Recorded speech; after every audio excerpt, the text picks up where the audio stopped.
ఏది అయినా ట్రై చెయ్యి ఆచి chicken masala. Aachi chicken masala. All are bailable cases. 18 రోజుల పాటు సెంట్రల్ ప్రిజన్లో ఉండవలసిన పరిస్థితి ఏర్పడింది. దీనికి కారణం ఈ ప్రభుత్వం, పోలీసులు కుమ్మక్కై చేసినటువంటి సంఘటనలు. నేను చాలా వివరంగా గుంటూరు వెళ్ళిన తర్వాత మళ్ళా మాట్లాడతాను.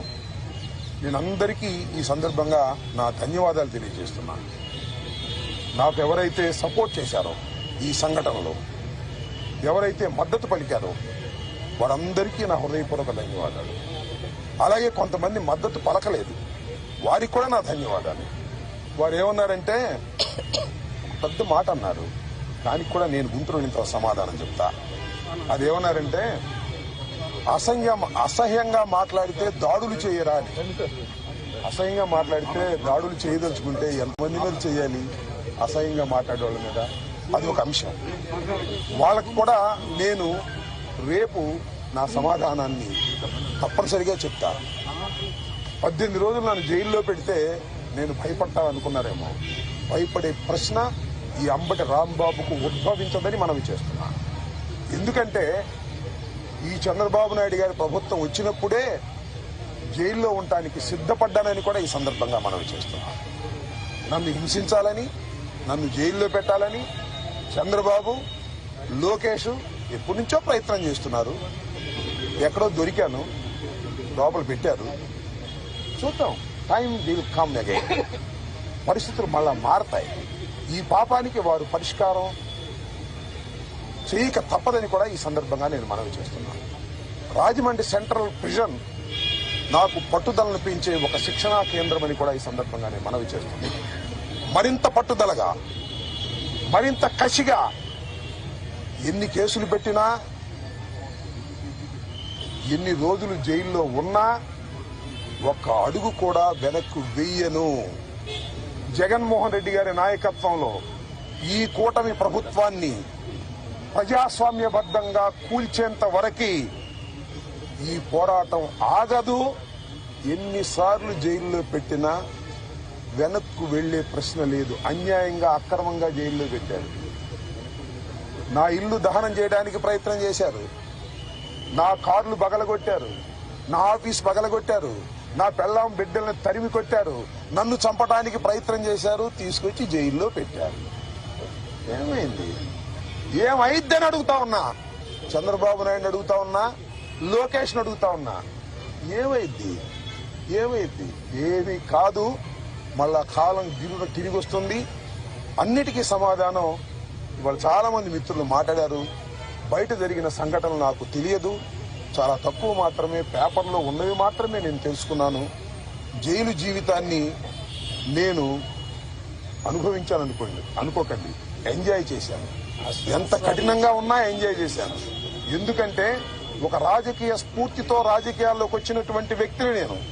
పట్టుదలగా ముందుకు సాగే వ్యక్తిని జైల్లో పెడితే భయపడిపోయే వ్యక్తిని అంతకంటే కాదు. మరింత ధైర్యంగా పోరాట పటిమతో ముందుకు వెళ్లేటటువంటి వ్యక్తి అని కూడా మనవి చేస్తున్నా. ఎప్పుడు ఎక్కడా తప్పు చేయలేదు. పొరపాటు మాట్లాడితే వెంటనే పశ్చాత్తాపడ్డా. పశ్చాత్తాపానికి మించిన ప్రాయచిత్తం లేదంటారే, మరి ఏమిటి? ఎంతమంది పశ్చాత్తాపడ్డారు? నేను తప్ప ఎవరైనా పశ్చాత్తాపడ్డారా అని అడుగుతా ఉన్నా. సరే, ఏది ఏమైనా టైం విల్ డిసైడ్. ఒకటి మాత్రం నేను చెప్పదలుచుకున్నాను. నాకు ఈ సందర్భంగా సపోర్ట్ చేసినటువంటి వారందరికీ కూడా పేరు పేరున నా హృదయపూర్వక నమస్కారాలు, ధన్యవాదాలు. నా పార్టీ కానివారు కూడా నన్ను సపోర్ట్ చేశారు. దాడులు చేయటం తప్పన్నారు, దాడులు అన్యాయం అన్నారు. ఒకవేళ తప్పు మాట్లాడితే కేసు పెట్టి లోపల పెట్టాలి కదా, ఇంటి మీద దాడి ఏంటి అన్నారు. దాడి చేసిన వాళ్ళకు బెయిల్ వచ్చింది. దాడి చేయించుకున్న నాకు 18 రోజుల తర్వాత బెయిల్ వచ్చింది. ఏం చేయగలిగారు? ఏం చేస్తారు? దేనికైనా సిద్ధపడి రాజకీయాల్లో జగన్మోహన్ రెడ్డి వెంట నడుస్తున్నటువంటి వ్యక్తులం.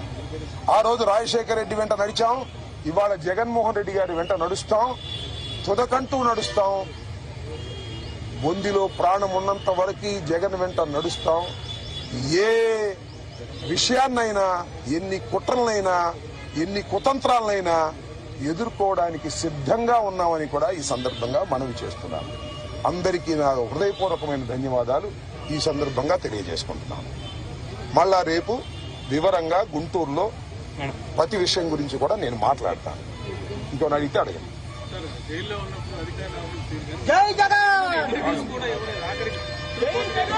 జైల్లో ఉన్నప్పుడు అధికారులు వాళ్ళ రూల్ ప్రకారం పోతారు, అక్కడ ఫుడ్డే పెడతారు. అది నాకు నచ్చినా నచ్చకపోయినా ఆ ఫుడ్డే తింటాను.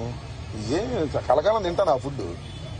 ఆ పెట్టిన ఫుడ్ నాకు నచ్చలేదు, ఎందుకంటే కొద్దిగా డబ్బులు ఉండవాళ్ళం కదా, మంచి ఫుడ్ తింటాం. జైల్లో మంచి ఫుడ్ కావాలంటే వస్తుందా? కోర్టు వారు నాకు ఆర్డర్ ఇవ్వలేదు.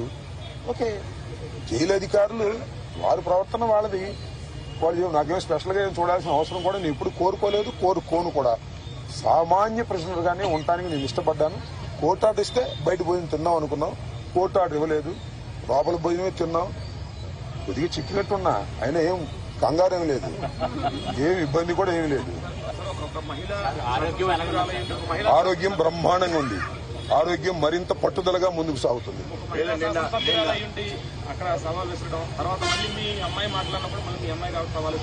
సరే, ఇప్పుడు వాళ్ళ గురించి వాళ్ళని ఉపయోగం ఉంది. చంద్రబాబు మానిటర్ చేశాడు, లోకేష్ మానిటర్ చేశాడు దాడిని. కరెక్ట్ గా చెప్తున్నా నేను. చంద్రబాబు, లోకేష్ మానిటర్ చేశారు దాడిని. 7 గంటల సేపు నా ఇంటి దగ్గర దాడి జరిగింది. 7 hours పోలీసులు ఉన్నారు అక్కడ. ఎందుకన్నా ప్రజాస్వామ్యంలో ఏం కావాలి చెప్పండి, నాకు అర్థం కాల. 5 గంటలకు వచ్చి 12 గంటలకు వెళ్లారు. తెలుగుదేశం కార్యకర్తలనండి, దుండగులనండి, దుర్మార్గులనండి, గంజాయి బ్యాచ్ అనండి, పోలీసులు అందరూ అక్కడే ఉన్నారు. వాళ్ళ సమక్షంలోనే దాడి జరిగింది, వాళ్ళ రక్షణలోనే దాడి జరిగింది. మీ అందరికీ తెలుసు, నేను ప్రత్యేకంగా చెప్పాల్సిన అవసరం లేదు. బట్ నేను 11వ తారీఖున రాత్రి 10:20 నేను అరెస్ట్ అయిన దగ్గర నుంచి ఇప్పుడు వరకు ఏం జరిగిందో బయట ప్రపంచంలో నాకు లిటిల్ నాలెడ్జ్ ఉంది. అంటే పేపర్ నాలెడ్జ్ తప్ప నాకు ఎవరు ఏమీ నాలెడ్జ్ ఇవ్వలేదు.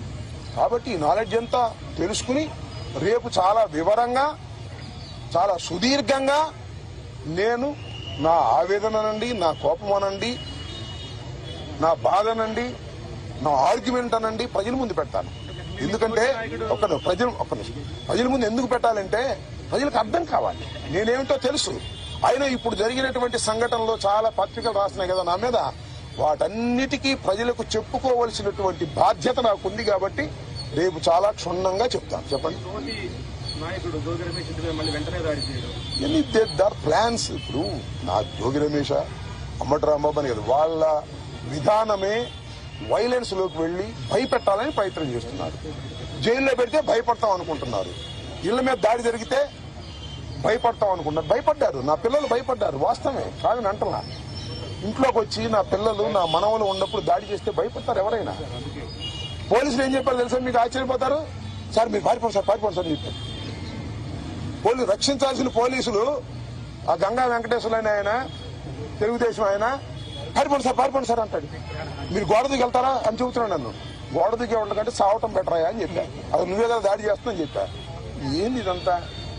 అంతా చాలా వికృతంగా ఆటవిక రాజ్యంగా మీరు చేశారు. వీటన్నిటికీ ప్రజాస్వామ్యంలో అన్నిటికీ సమాధానం వస్తుంది ఒక రోజున. వాడికి తప్పనిసరిగా సమాధానం చెబుతాం. మీరు కేసులు పెట్టి భయపెట్టాలనుకున్నారు, భయపడము, మరింత ధైర్యంగా ముందుకు సాగుతామని కూడా ఈ సందర్భంగా మరోసారి ప్రాణాలకు తెగించే ఉన్నాము. ఎందుకంటే పోలీసులను అడ్డం పెట్టుకుని మనుషులను చంపే అలవాటు చంద్రబాబుకి, లోకేష్కి ఉంది. కాబట్టి వీఆర్ రెడీ ఫర్ దాట్. దాని గురించి ఏం కంగారు పడాల్సిన అవసరం లేదు, భయపడాల్సిన అవసరం లేదు. జైల్లో పెడితే భయపడిపోతాం అనుకునే పిచ్చి వాళ్ళు జైల్లో పెడితే మరింత ధైర్యంగా పోరాడతామనే విషయాన్ని తెలుసుకోవాలి అనేది నా భావన.